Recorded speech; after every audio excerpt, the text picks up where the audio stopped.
Okay, so what I wanted to talk about was the delta of audio.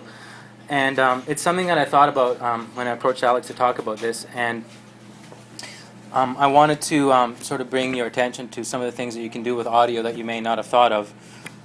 So to start, maybe we should define a couple of things that will help us define eventually what the audio delta is. So one of the things that I started thinking about was speed and acceleration. Back in grade 10, my physics teacher actually, she was trying to explain acceleration to me, and basically kind of gave me the story that, speed is not really very interesting and acceleration is what is really interesting.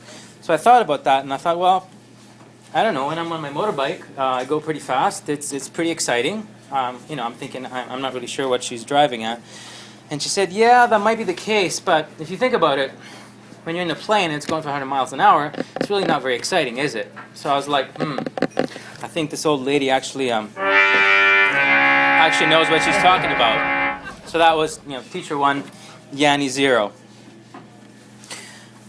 In gameplay, when we design games, we often think about the delta.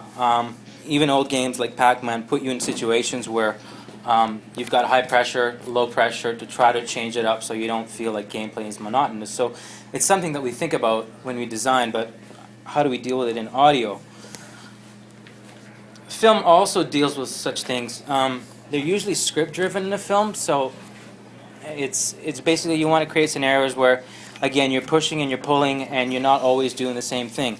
All successful films will basically have some kind of pulse of the film if you go back and try to analyze it, and you'll see that there's high points and low points, and that kind of makes up for an interesting ride. So another example would be music.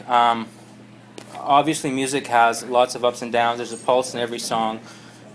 Traditionally, going from verse to chorus, you use a lot of elements to create this delta in the song.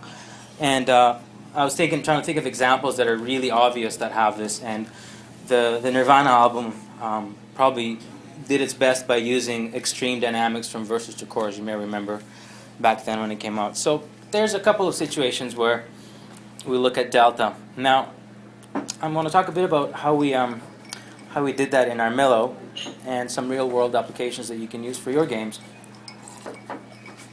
So Armillo is a rolling game. There's a little guy and he rolls around in a planet, picks up some orbs and solves puzzles and goes from place to place.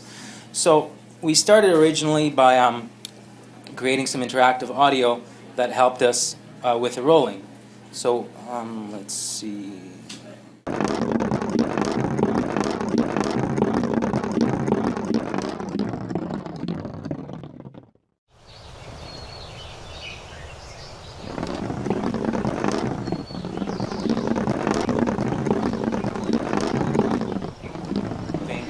Okay, so we have a bit of a delta going on. Not really super big deal, but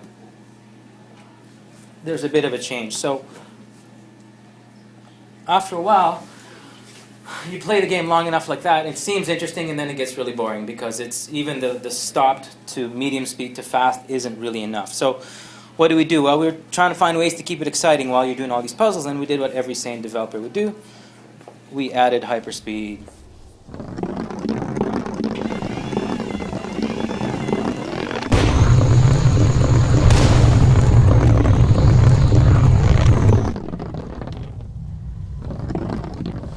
We're like, okay, we got speed, we're going fast, this is awesome, it kicks ass, right? Hyperspeed, we build more levels, we had lots of sky rails, lots of places where you can go fast.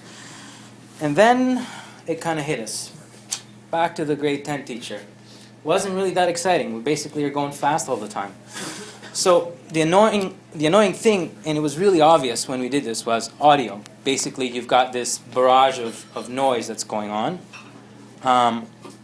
And it just got really, really tedious. So now we've got these two states, and a whole lot of overuse of the second state just didn't cut it. And it was pretty obvious as soon as the audio went in. Even though it seemed to be okay before that, it's like, okay, there's this really annoying thing all the time and we need to fix it.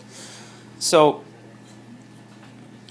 because of the audio being annoying, you also kind of get the feeling that the gameplay became annoying because you're kind of doing this repetitive thing all the time. Ain't nobody got time for that. And who's got time for repetitive gameplay? I mean, So the moral of the story is creating the delta is good. Try to find in the game, in your gameplay, where you can have audio. Try to maximize your delta. Try to create a pulse in the game and try to use audio to help you get there. Sometimes audio will help you get there faster than any other way. There's no way we could have got that sort of sense of speed and power when you're moving any other way. Visuals and everything else we tried, it just didn't happen. So if you can put it on early enough, it'll get you to see the game. You'll be prototyping and give you a much better idea of where you can go. And in this case, audio kind of shaped gameplay a bit as well. So yeah, and listen to your grade 10 physics teacher. All right, thank Okay. you.